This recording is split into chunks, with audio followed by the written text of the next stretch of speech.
topics and opinions expressed in the following show are solely those of the hosts and their guests and not those of W4CY Radio, its employees, or affiliates.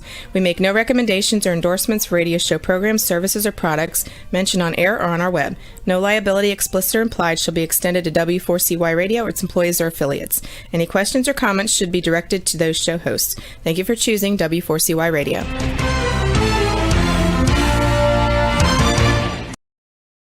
Welcome back, everyone, to the Geeks, Geezers, and Googlization Show, the home of Googlization Nation, where we talk with HR and business thought leaders about the crazy shift going on in the world of business, technology, and HR. Here's your host, Ira Wolf.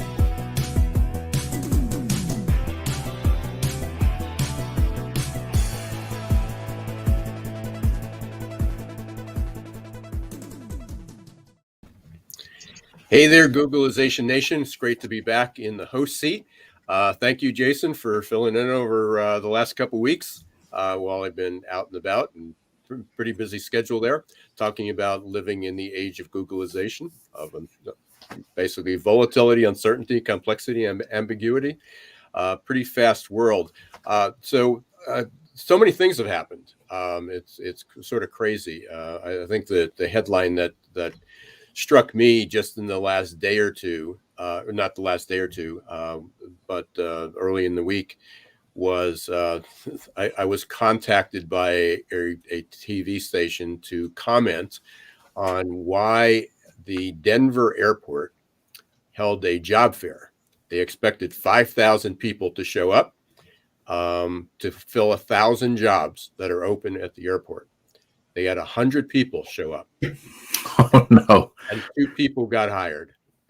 Did you say 2? 2. Yeah.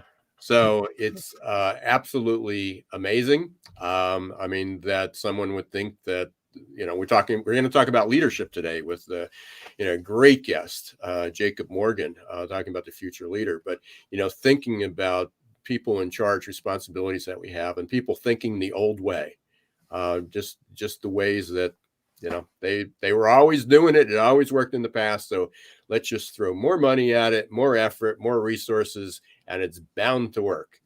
That's right. And it's not going to happen. But I know you had a great interview just 2 weeks ago with Jonathan Dunn. It was a phenomenal interview. Thank you. I appreciate it. And then last week we had a repeat episode with Dr. Solomon. Yoram Solomon, about trust, which was one of the most popular episodes we've ever had. But here we are today in an event we've been waiting for a while. Jacob Morgan, I told Jacob right before we went on the air, he's incredible. I mean, I've been told I create a lot of content, and he is just the content he has. It's not only on a regular basis, not only consistent, but it's good. It's really challenging. It's provocative, and on all the topics. And I know you were talking about some things that were changed, some trends in leadership that were pretty powerful. So I'll throw it over to you. Yeah, absolutely. I can't wait to learn from Jacob today. His books have changed my life. And I don't, say that in the sense of, hyperbole, like it literally has. Like, he was the first expert that really taught me through his books and his content about employee experience and how to approach that and how to support our clients at DoLead. And I tell you, leaders, I'm glad we're talking about leaders today and the research and the work that he's put into understanding this and actually working hand in hand with the top executives in the world at Fortune 100 companies.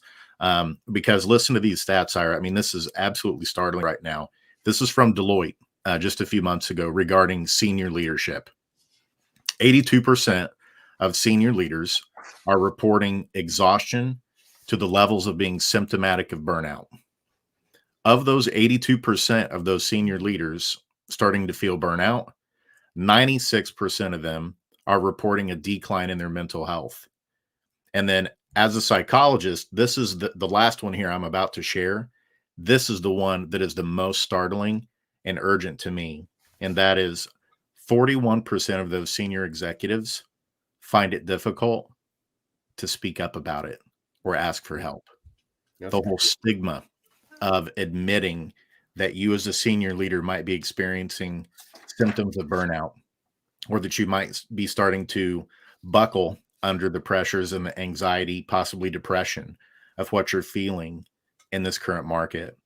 And so I know we're not going down the rabbit hole of mental health today, but I think so much of what we're going to hear from Jacob today regarding the future leader is about how do we not only help leaders right now focus on what's most important, but also what are the tools and resources that Jacob has and uses with these top leaders to get them to also project into the future so that they don't feel like they're always chasing their tail every day and putting out fires. For sure. And right in the beginning of Jason's of the book, of Jacob's book, there was a quote, and this just struck me out. And this was done from 2018, so I can't imagine what it would be now. But there was a survey, and it said that 80% of employees said they can do their job without their managers. And now think about the hybrid workplace. So, and then in context of today is what does a leader do? I mean, I think they're really struggling. They just don't know what to do. And Jacob's identified what he calls the notable 9. So I don't know if we'll get over all 9, but we're going to talk about the notable 9 today. And without further ado, why don't we bring Jacob on rather than talking about him in the third person here? So, hey, welcome, Jacob. Hey, thanks for having me. Yeah, appreciate you being here. And so you got the lead into this, where we are. Things are obviously changing and people are struggling, from a skill set of how to manage this VUCA world, the volatile, uncertain, complex, and ambiguous world that we live in, even grasping what does that mean in sense. And you've reached out to, I think, 140 plus CEOs and had interviews with them. Which is just extraordinary, the time involved and the extent of being able to do that. So we're interesting to pick their brains that you've done that work for us. I'd like to start out with a pretty basic question, and you started out in your book with this question, and it's surprisingly how many people struggle with an answer. Is what is leadership? Yep. Yeah, that's the question I always like to ask business executives when I interview them, because I find that I get different answers all the time. Some similarities, of course, pop up, but by and large, everyone has a very different definition of leadership. For me personally, it's about the ability to influence change. It's about the ability to see a vision for a better world or a better organization, to be able to make that a reality, to get people to want to go along with that vision, and to do so in a way where you're putting your people first. So those things come together when I think about leadership. That's what I think of, at least from a business context. What has, over the last 2 years, I mean, it's been incredible. I mean, I've been writing, you've been talking about this for a while. I talked about the perfect labor storm, as early as 1999, wasn't any fixed date on it, but it was sometime in, 2 or 3 decades later, which is now. And then sort of overnight, March 2020, it sort of like, here we are, we're standing here, and a lot of disruption. Was there anything significant that you saw change in I guess how people defined leadership, between I guess February 2020 and March 2020? Well, it's hard to say if there was a difference in definition of leadership between that time period. I think it certainly helped accelerate some of the changes that we've been seeing. But I think if you were to look back throughout history and you ask people who's a great leader, they would typically point to somebody from a business context, somebody who's able to grow a business, generate financial returns. And I think more and more we're shifting away from just looking at leadership in terms of dollars and cents into thinking of leadership in terms of someone who is able to create a better world or to create a better organization. And sure, part of that could be dollars and cents and growing a great organization, but that's not like the singular focus. More and more, when I ask business executives to define leadership for me, they don't even bring up dollars and cents. They don't bring up, making your company number one or, shareholder value. They talk about things like vision and putting people first and leaving the world better than when they first got here, creating a lasting legacy. Helping unlock the potential of others. So more and more we're shifting away to the purely dollars and cents to really, I think, focusing on the human aspect of leadership, unlocking the potential of others. And again, the byproduct of that, when you do that, is the financial returns and the financial performance. But I think it starts with the people. And we're definitely seeing that shift, especially as a result of COVID, because now everybody's having to, we're having conversations through cameras, and we are required as leaders to be more empathetic, to be more human, because you're not just going to jump on a phone call or a video call now and say, hey, what about those sales figures? Like, you got to start these phone calls and start talking about, how are you? Are you safe? How is your family? It's also been interesting to see over the past few years, we've moved away from this conversation of purely focusing on AI and automation. Like, remember those conversations a couple of years ago? Everybody used to say, automation's coming for your job. Like, everyone's in trouble. You don't hear about that anymore. Instead, these conversations are being replaced by, how do we become more human? How do we connect with each other? How do we create trust and purpose and meaning and impact? So I think it's very palpable and tangible, this change that we're seeing to focusing on people and humans. Yeah, I mean, you mentioned about the digital, and I recognized this last year. There was this like instant, from a leadership role, this instant vulnerability, this transparency, this authenticity. When a leader before, you can imagine, and we go back to February 2020, having a meeting and say, oh, I can't come into work today, my child's sick. And they go, but that's your responsibility. You need to be there. You need to be here. We're paying you to be here. And if you were on a call and there was an interruption, the child came in, knocked on the door, there was a phone call, you had to answer, get your FedEx package. It was like, you need to focus. You need to be on this call. And all of a sudden, the CEO is saying, oh, excuse me a minute. My grandchild's running up. My cat just jumped up on my desk. Oh, the phone's ringing. The repair guy's coming. I'll be right back. And it really created an opportunity to take down that firewall between the production floors of the rest of the world and the C-suite. And hopefully that was one thing that many of us said, we hope that is sustained. There's also kind of a challenge to that, because we do want more transparency and authenticity, especially from our leaders and our coworkers, our peers. But at the same time, we also keep hearing about this cancel culture, right? So they're kind of two opposing forces. On the one hand, we want you to be open and authentic and transparent. But on the other hand, if you say something wrong, or if we take something out of context, people are going to come for you with pitchforks. So it's a very delicate balance. And this is why I think now it's a very, very hard time to be a leader, because you're kind of split, right?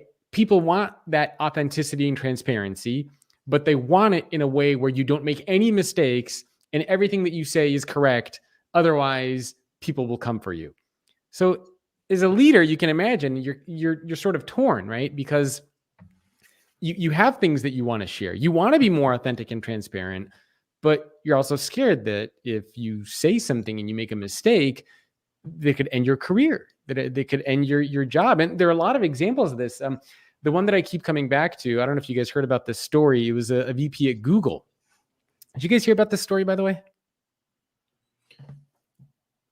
I'm not sure.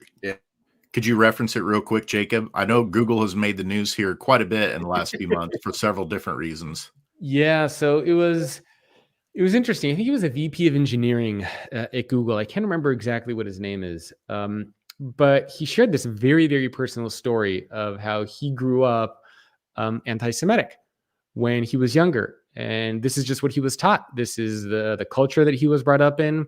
This is the environment that he was a part of. And he grew up just believing this, like this was instilled in him. And he wrote this whole article on LinkedIn, basically talking about how he learned why this is so bad, why this is not the right way to live, and why it's so important to practice love and acceptance and kindness and compassion. And he was so authentic and so transparent just about everything. And he ended up getting fired from the company for sharing this. Now, I don't know, like the inner workings behind the scenes, obviously at Google, but at least from the facade, a lot of people were saying, why is this person getting fired? He shared this very open and honest and transparent thing. Then if you look at the comments on LinkedIn, you get people who are saying, wow, this is amazing that you came forward and you were so courageous, kind of admitting where you came from. And then you also have other people on there who are like, shame on you, you racist. Like, people are coming after him. And again, he was an executive at Google.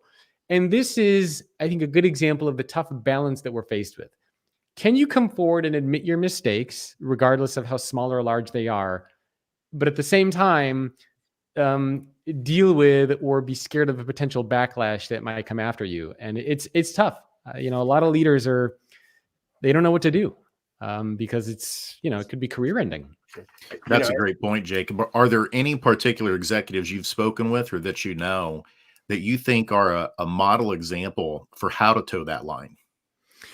Yeah, one of the most recent ones that I talked to is the CEO of New Old Brands, and they're the company that have, they own Sharpie, and his name is Ravi Saligram.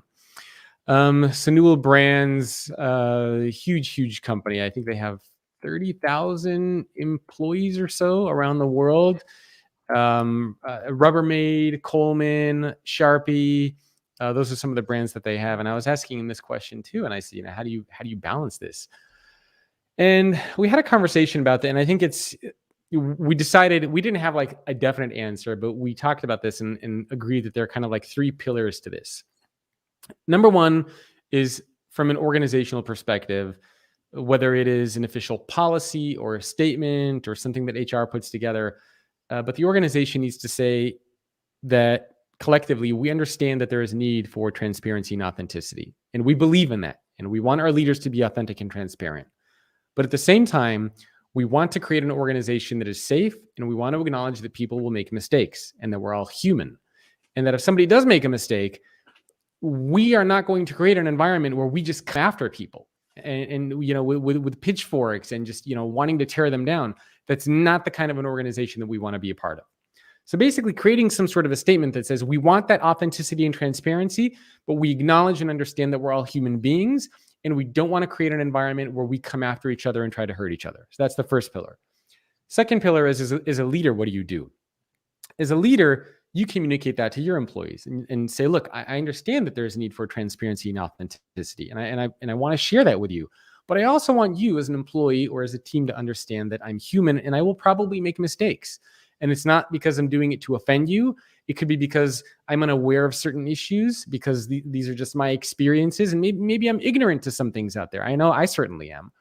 And just cut me some slack, right? Give me a break. If you see that I'm saying something, or if I'm doing something that maybe doesn't rub you the right way, like come talk to me about it first before you just come after me. And if we can agree that we'll have that open dialogue and communication, I'm happy to be authentic and transparent with you. Just let's be human about it. And then the third pillar of this is we as employees, just as human beings, we need to remember to give each other a break, to cut each other some slack. It's very tempting when somebody does or says something to immediately like jump after them.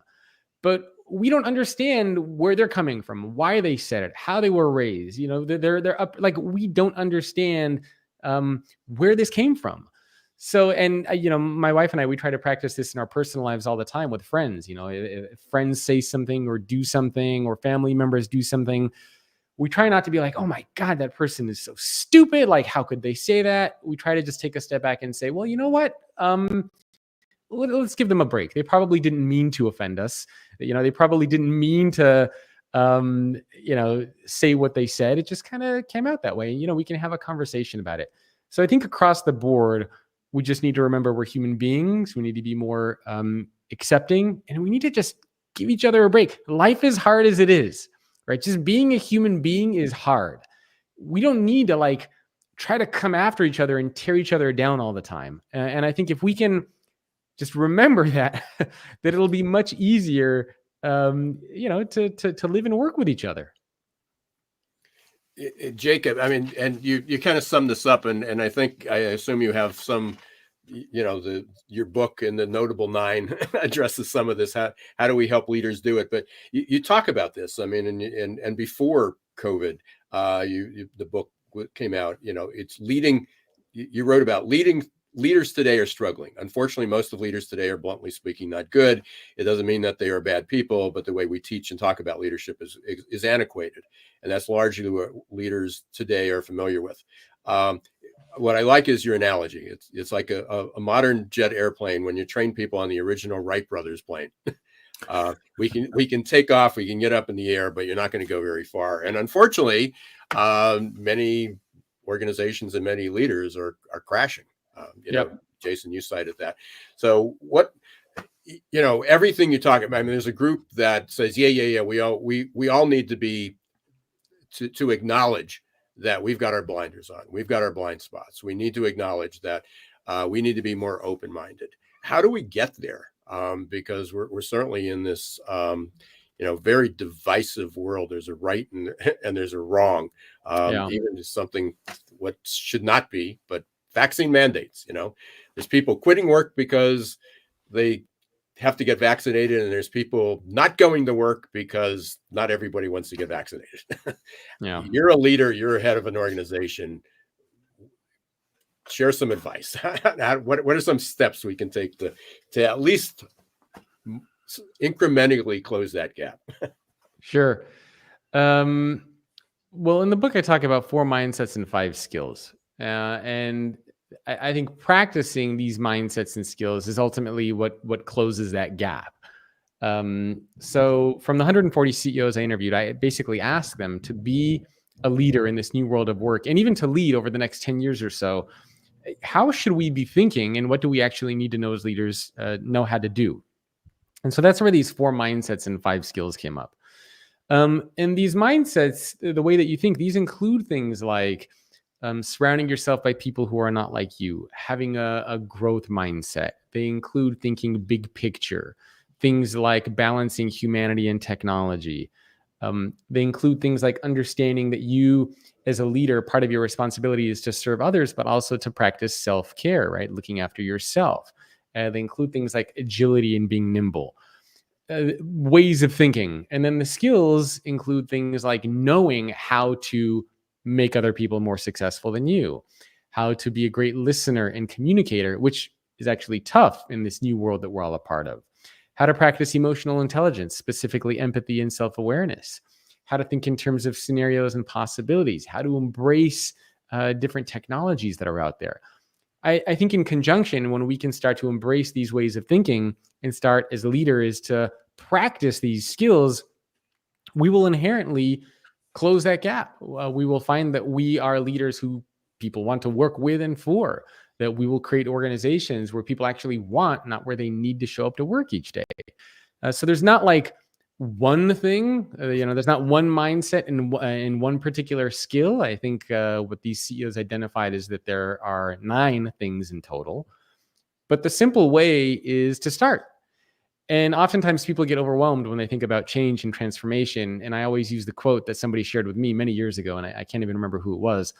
And they said, nobody likes the journey to Disneyland, but everybody likes Disneyland when they actually get there. Meaning that it's not so much change that we fear, it's the process. Because oftentimes when we go through the change, we see this in our personal lives, right? You see somebody who's overweight and you try to get them to lose weight and get healthy. Somebody who's smoking and you get them to stop smoking. The process of change is annoying, right? Especially you're trying to lose weight and exercise. It's like, I got to eat healthy food now, broccoli. Oh my God, this sucks. I'm hungry all the time. So that part is painful.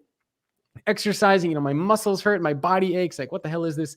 But then after you've completed some of that transformation and you look in the mirror and you're like, hey, wait a minute. I look freaking good. Like I'm sleeping better. I have more energy. Like I really like the way I look. This is great. So you like the Disneyland, but you don't like the journey of actually getting there. And the way that I think we as leaders and even as employees can combat that is to remember to focus on small, gradual things that we can do every day. And I like to call it the 1% a day challenge, meaning that if you can improve by 1% a day, then by the end of the year, you're going to be 37 times better. So what does 1% a day look like for a leader? Small things. Maybe for 10, 15 minutes a day, you listen to a podcast about something new, right? So you can think big picture. Maybe you go up to one of your employees or coworkers and just say, hey, I just wanted to say thank you for the hard work that you're doing. I really appreciate it. Maybe you do walking meetings. Some executives told me that part of the way that they're practicing self-care is that they're just drinking a gallon of water a day because they know that they need to stay refreshed and hydrated because they're constantly having meetings with others. Like, we're talking about little things here that you can do every day to make you a better leader, a better human being, And that's going to, I think, transcend, and not just inside of work, but in your personal life as well. So just ask yourself, what can you do to improve by 1% a day, each day, and see what happens. That's such great advice, Jacob.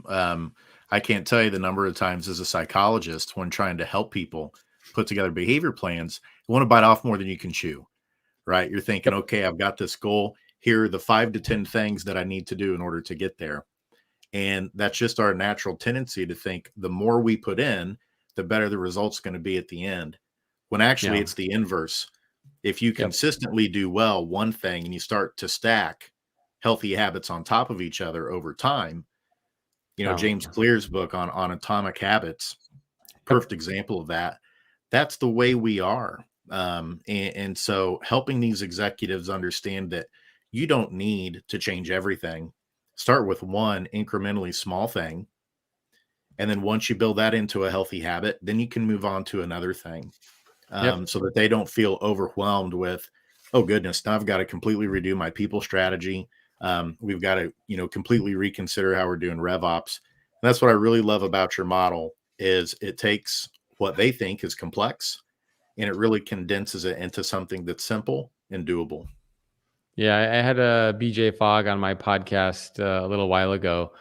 And he wrote the book Tiny Habits. So there's Tiny Habits, there's Atomic Habits. There's a lot of similar books that have been written over the years, which all have done research and found the same thing, right? I mean, you do small incremental change, which will lead to long-lasting impact. And there's a quote that I have in the book from Ben Franklin, who famously said, "Small strokes fell great oaks," meaning if you want to chop down a big oak tree, you're not going to do it in one swing. But if you make a bunch of tiny strokes over time, eventually that tree is going to fall down. And that's, I think, the same thing for leadership and for anything else in life. Jacob, we're going to take a real short break. It's going to be just about a minute. But for all the listeners out there, you're listening to Geeks Geezers and Googlization Show. Thank you for being part of Googlization Nation. And you are listening to Jacob Morgan. We're talking about the future leader. We're talking about how quickly things are changed, how leaders are struggling, and how we can close that gap, not only for leaders, but for if you're a human being, if you're living and breathing, what needs to change. So we're going to take a real quick break. Stay tuned, just kind of commercial break for a minute, and we will be right back. Change doesn't pick favorites. No matter who you are or where you live, the year 2020 was filled with one unexpected challenge after another. According to the authors of The Adaptation Advantage, we are incredibly well prepared for the past, but woefully unprepared for the future. That leaves millions of people feeling scared, worried, frustrated, and confused. Whether you're the owner of a business or a worker out of a job, adaptability is now an essential skill you need to ride the next wave of normal. The good news is that science shows that adaptability is learnable. Adaptability gives us the confidence and courage to think about change and embrace opportunity in the right way. Adaptability gives us hope for a better future. And goodness knows we need hope. Are you ready to embrace change and double down on your future? Contact Success Performance Solutions today to schedule a consultation about how you can reimagine your team's future, how you can begin to think about opportunity the right way.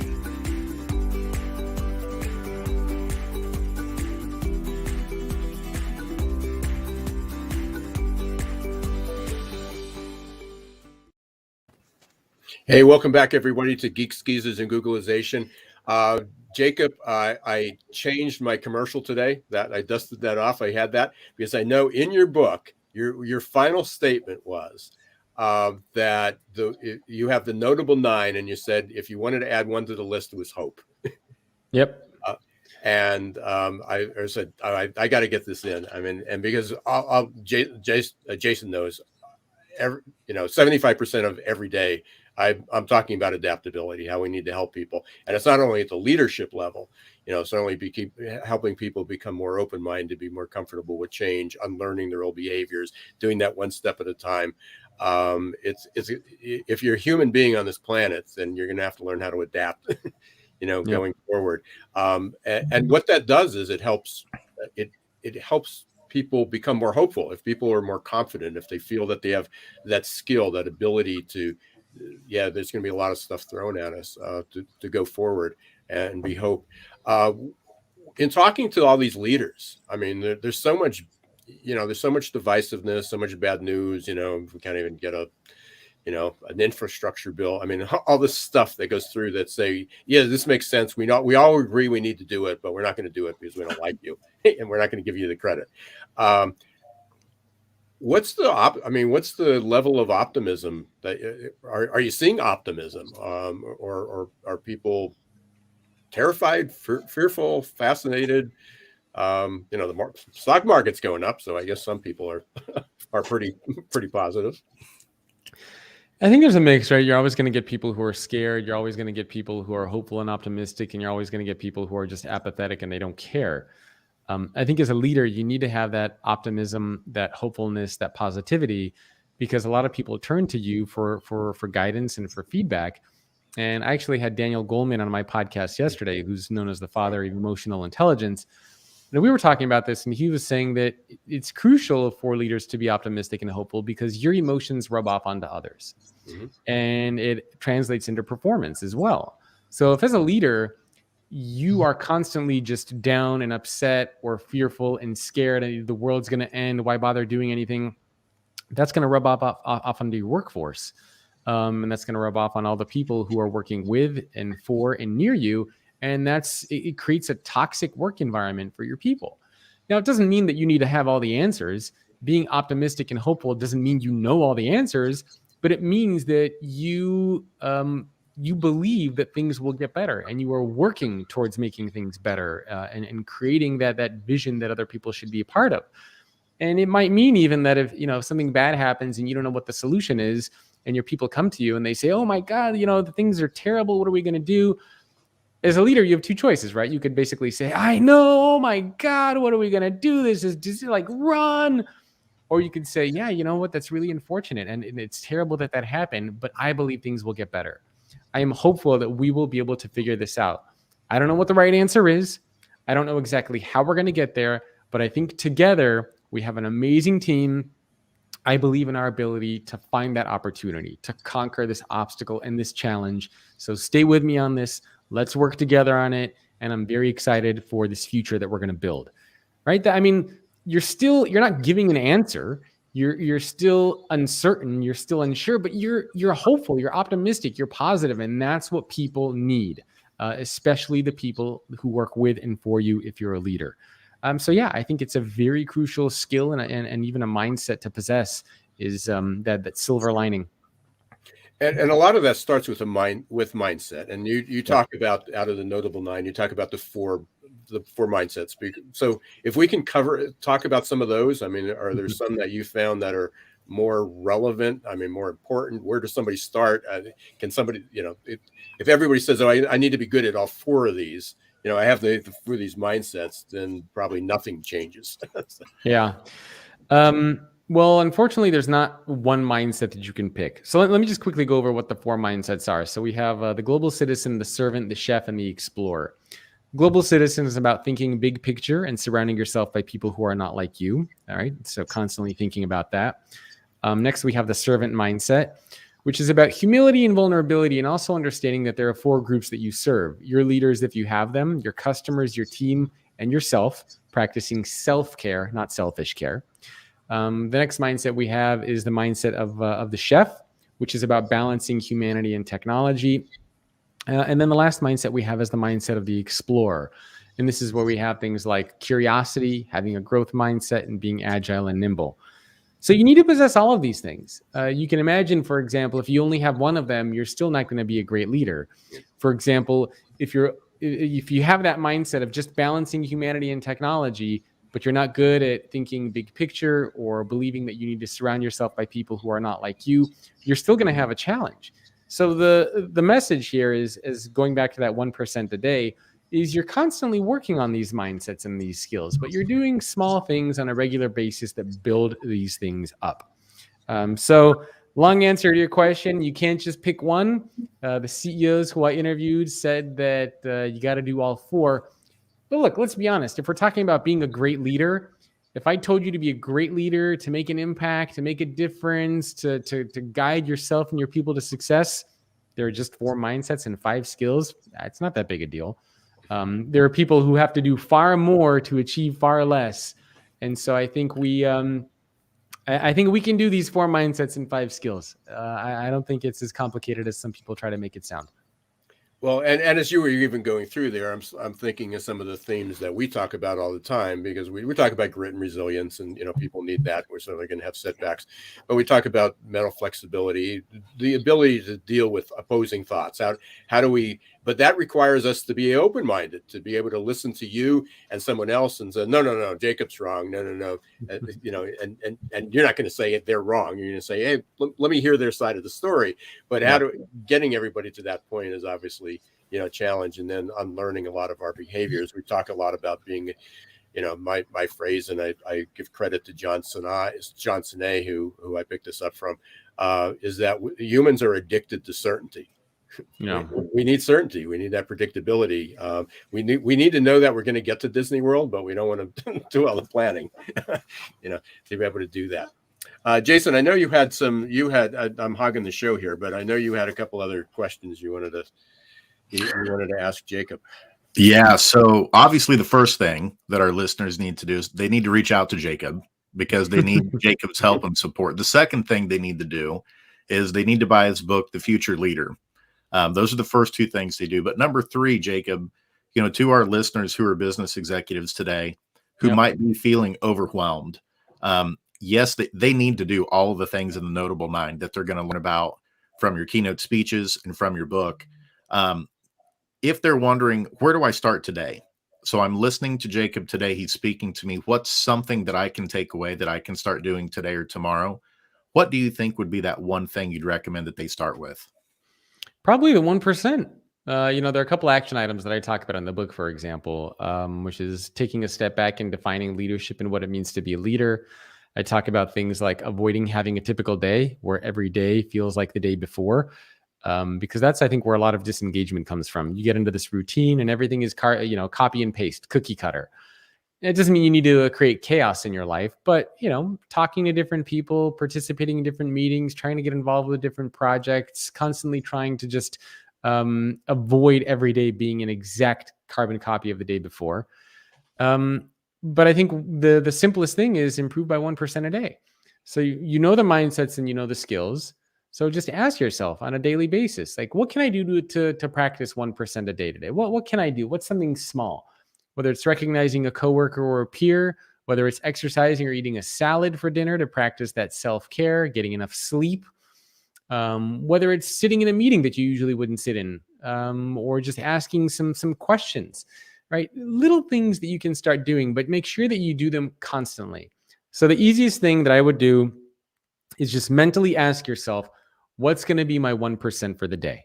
And every time you show up to work, whether it's in person or virtual, just ask yourself, what's my 1% a day, and build off of that. It seems pretty simple, because I wish I had 2 days that were similar. I wish I had 2 hours recently that were, similar and predictable that I can move from. Jacob, where do you see, what do you see for 2020? We're almost in 2022. Hard to believe. I mean, somewhere 2020 was a blur and 2021 was a bigger blur.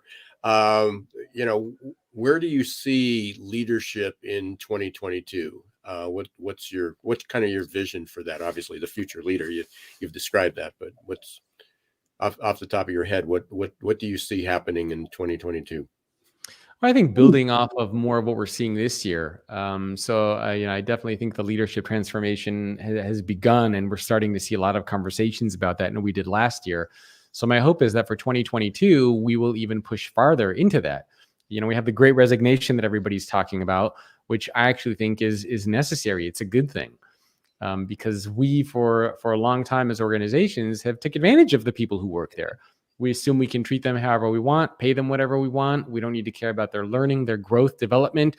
And you know what? They're going to show up every single day because they have bills to pay and they need to be here. And we're starting to see this big shift from creating a place where people need to work there to creating a place where people actually want to be there. And that, to me, is what the Great Resignation is all about. It's people saying, we want to work for leaders who care about us. We want to be a part of organizations who believe in putting people first, who pay us fairly, who care about the employee experience and learning and growth and meaning and purpose and impact and all these human things that we value. And until you build and create that kind of an organization, we don't want to be there. And so finally, we're having to become these types of organizations. And so for next year, my hope is that we will continue building these types of organizations. We'll see more of them. The great resignation will turn into the great opportunity for the smart companies that are out there. And we'll continue this shift and transformation. I mean, without breaking any confidentiality or putting on the spot, are there any organizations that we should keep an eye on, or any leaders that you could suggest? I mean, obviously you have 140 some to choose from, but was there anything that stands out? Because we certainly have our long list of companies that we're trying to avoid right now. We won't mention it, but one starts with an F. So I think there are a couple CEOs that I admire who are doing some interesting things. Satya Nadella at Microsoft, I think, has done a great job of trying to create a human an organization. Hubert Joly is actually the former CEO of Best Buy, but I think he did a fantastic job when he transformed the organization by putting people first. Bob Chapman, who's the CEO of Barry Waymiller, 12,000 person manufacturing company. I think they're doing fascinating things. Sebastian Bazin, who's the CEO of Accor Hotels, hundreds of thousands of employees around the world. I think they're doing some fascinating things.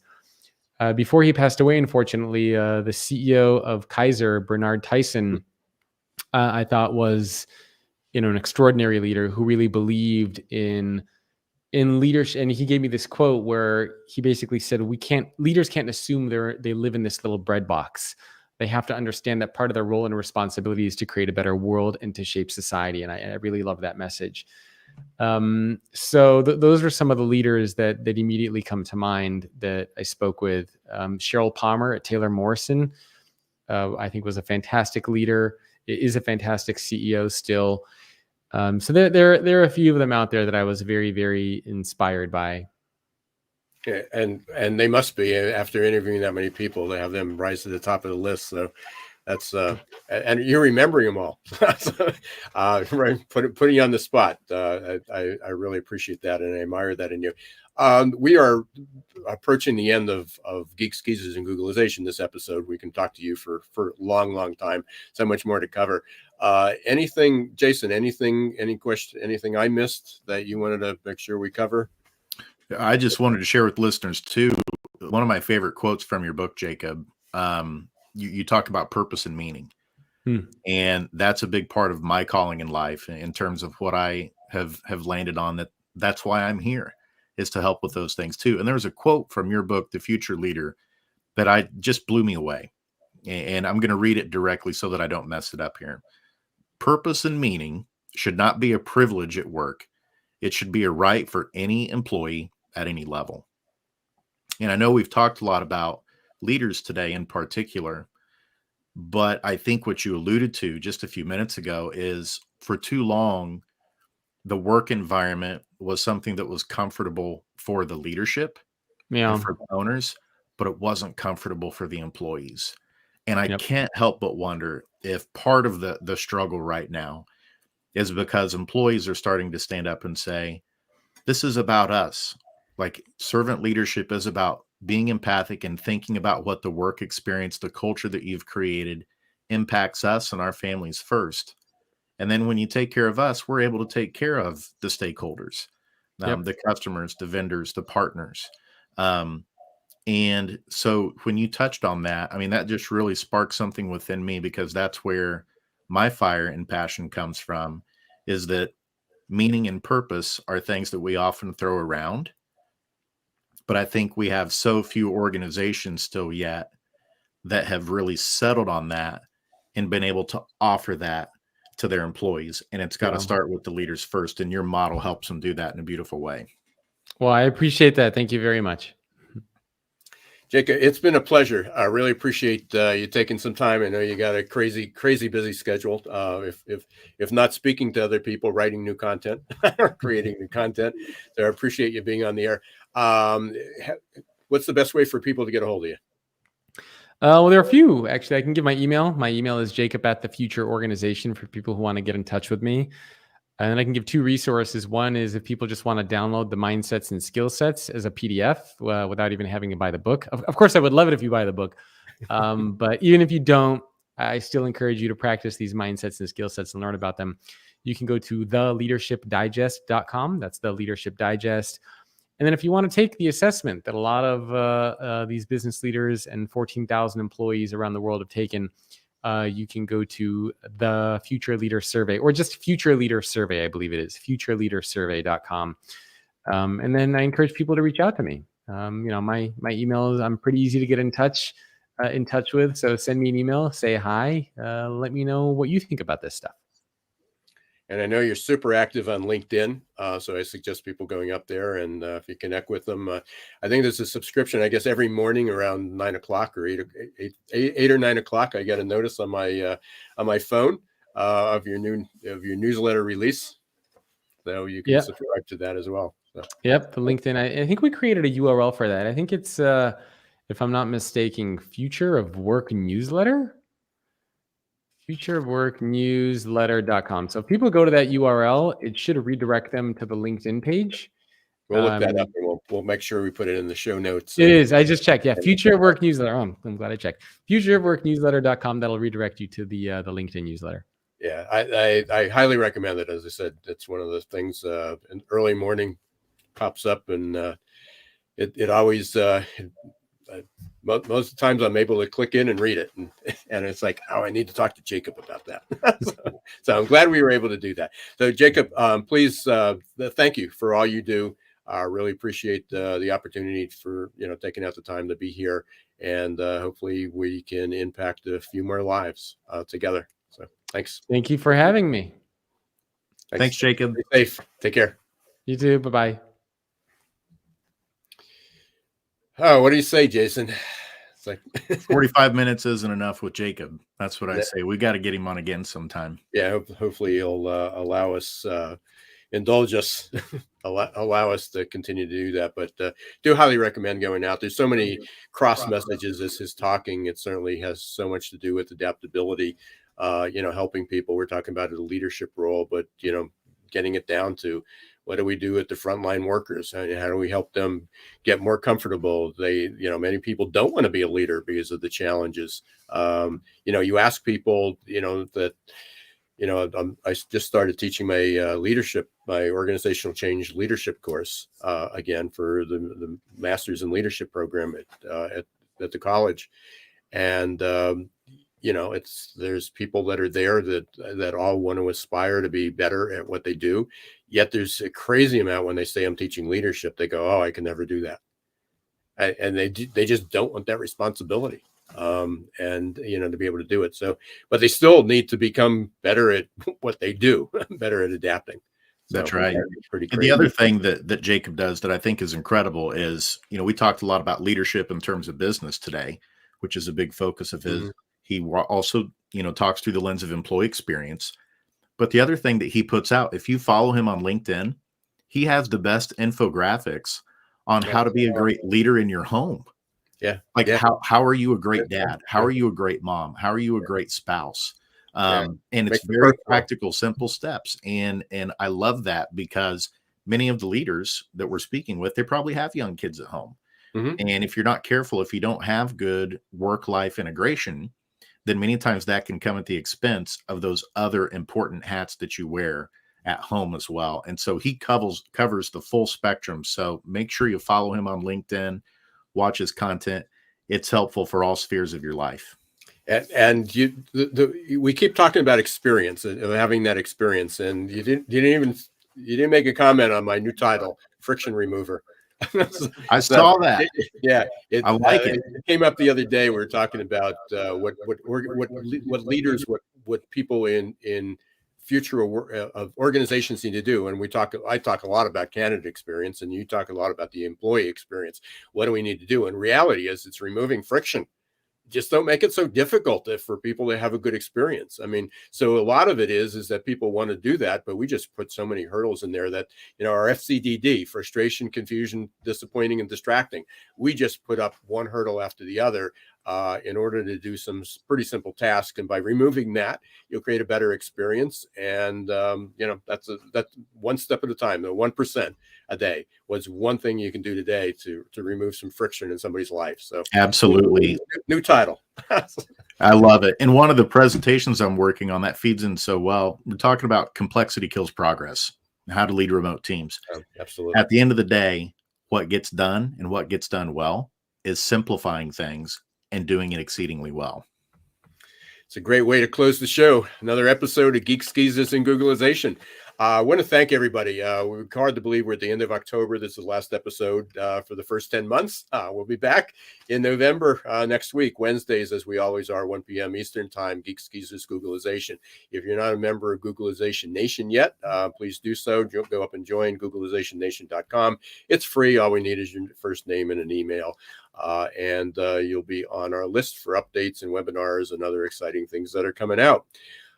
Until next week, don't let the shift hit your plans.